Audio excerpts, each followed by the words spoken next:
VC, what's going on? It's Chris back here. Make a quick video. This one's gonna be for Alex Motorik247's. I guess it was his 200 subscribers contest, but as you can tell, he is way over that now, almost double that. So, yeah. So Alex is a great guy. I've only been a subscriber of his channel for a month, which is really kind of odd. I thought I knew all the jazz guys in the VC, but apparently not. So, yeah, his 200 subscriber contest was pretty easy / challenging because it's name your 5 best non-Coltrane jazz albums, which obviously I would have Coltrane in there, but and I think the jazz genre, you know, by itself is always rotating for me. Like, you know, these albums might change in a week or 2 weeks, you know. I don't know if I necessarily have like a top 5 jazz, you know. To me, you know, free jazz and then bop, and I don't know. So these are just the 5 that I came up with for right now that have been on rotation for me, and ones that I really like. So first one up, Mr. Joe Henderson, Mode for Joe, from Blue Note, original mono press. Obviously Lee Morgan, Curtis Fuller, Joe Henderson, Bobby Hutcherson, Cedar Walton, Ron Carter, and Joe Chambers. Crazy lineup on here. I don't see very much Joe Henderson, and when I do, I have to pick it up because she's usually very good. I don't want to say he's an underrated player because, you know, he was definitely highly regarded, but you know, he's not up there with the jazz greats, you know, as far as like Davis and Coltrane and stuff like that. Even Lee Morgan, you know, gets more talk and more accolades than Mr. Henderson, but obviously different instruments. But Joe just is terrific, and this album is just a good example of that. And I love the cover art on this as well. Kind of the 3 different poses there. Mr. Reed Miles doing a great job on that. Next one is actually a pretty new addition to my collection, the one I've been looking for a long time, and one that is just terrific. Great lineup of people. This is actually the great jazz composer Oliver Nelson's album, Blues and Abstract Truth.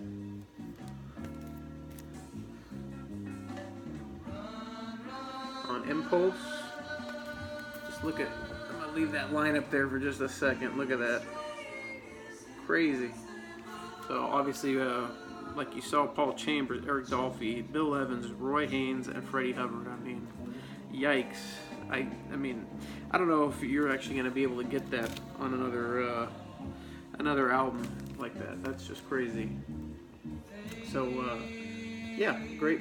Stolen Moments is the opening track on the album. 8 minutes.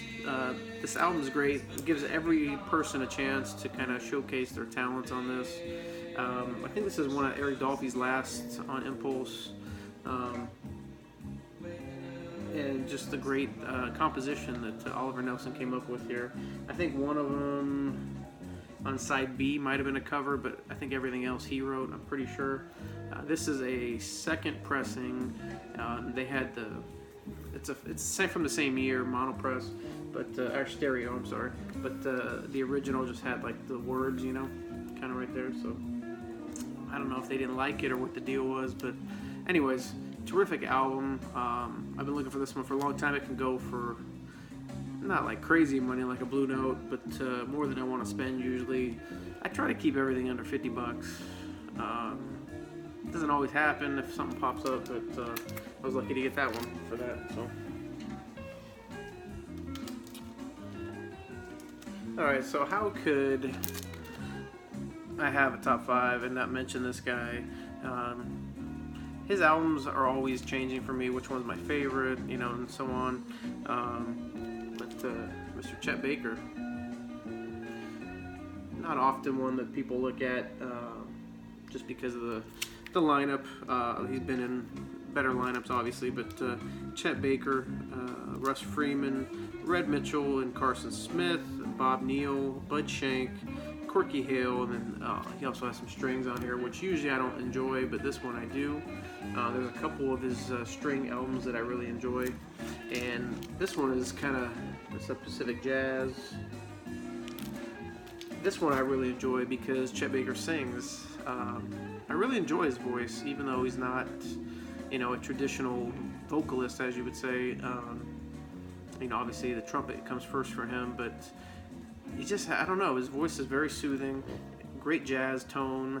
I really enjoy it. So I want to try and get more of his stuff when he's singing, but obviously that famous one Chet Baker sings, you know, with the different color lines on it, that one kind of goes for a lot of money, so don't know if I'm going to be getting that one anytime soon unless I come across a good deal. But so yeah, Chet Baker belongs in anyone's top Jazz 5, I think, and it's always rotating which one I'm listening to. This one just happens to be it right now.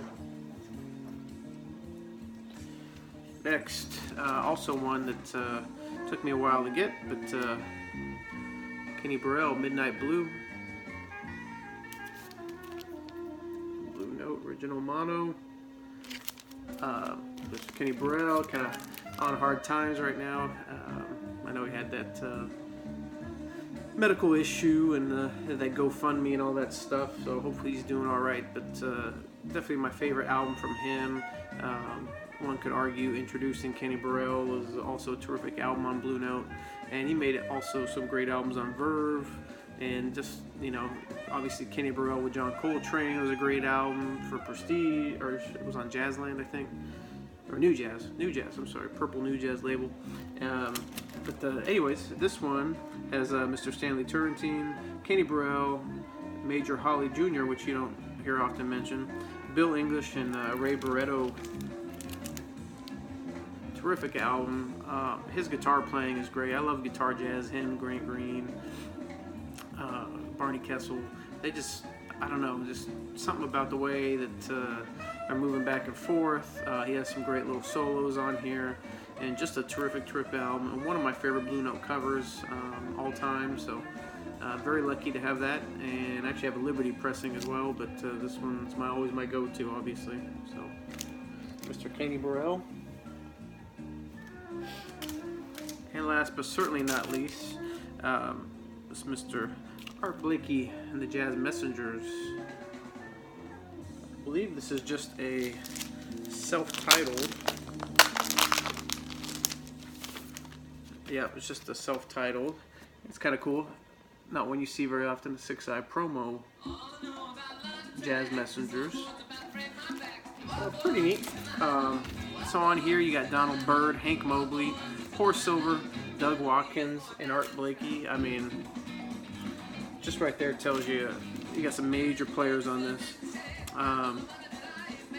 Horace Silver, one of my favorite jazz pianists, so anything he does I try to pick up. Art Blakey, Hank Mobley, I mean, Donald Byrd, geez Louise, you know. Yeah, very, very cool. Love that cover as well. Columbia kind of trying to mimic the Blue Note cover there with all the kind of abstract art there with all the photos and different design there. So I kind of dig it. Kind of has their names, you can see up close. Pretty cool. So very nice album. So yeah, that's my top 5 as of right now in my collection that I have. You know, that I'm listening to currently. Could have pulled out some Bud Powell or some Sonny Rollins, but I don't know. Those are the 5 that I was in the mood for. So, Alex, hopefully you enjoyed that, man. Been really enjoying getting to, you know, see your past videos and stuff. I really don't know why it took me so long to watch your channel. It's terrific. I love your taste in music. Learned some new artists from your channel, which I always appreciate. You know, especially in the VC, that's what it's all about. And yeah, and kind of wearing this for you. And then for the last game of the season tonight, Dodgers start this week, postseason. Let's get it. Third time's a charm. If the parade happens and we win the World Series this year, I'm flying out to LA, go to the parade. So Anyways, Alex, take care. Here's to the next 200 subscribers, which you almost have. And we'll talk to you guys later.